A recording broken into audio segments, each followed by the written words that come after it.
জানেন বর্তমানে বাংলাদেশে সফররত শাহির শামসাদ মির্জা তিনি হচ্ছেন একজন জেনারেল, পাকিস্তানের জেনারেল, যৌথ বাহিনীর চেয়ারম্যান। অর্থাৎ পাকিস্তানে যে তিনটি বাহিনী রয়েছে, স্থল, নৌ এবং বিমান, এই তিন বাহিনীর সাথে যিনি কোঅর্ডিনেট করেন তার নাম হচ্ছে শাহির শামসাদ মির্জা।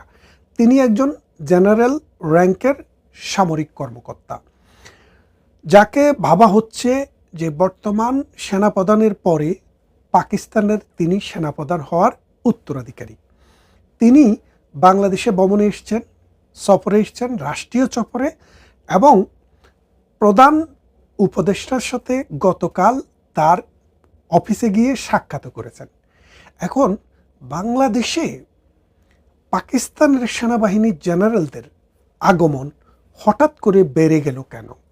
এই বেড়ে যাওয়ার পিছনে বাংলাদেশের ভবিষ্যৎ কোন দিকে যাচ্ছে সেটা আসলে নির্ভর করছে কিনা।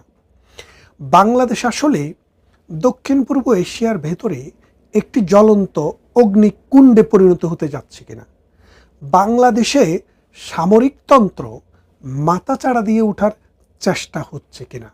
বাংলাদেশের যে পরীক্ষিত বন্ধু ভারত, যাদের সাথে ভালো সম্পর্ক বাংলাদেশ নামক রাষ্ট্রটির অস্তিত্ব টিকিয়ে রাখার জন্য খুবই গুরুত্বপূর্ণ বলে আমরা যারা মনে করি এবং যারা মনে করেছেন, তাদের কাছে এটাতে কি সিগন্যাল এসছে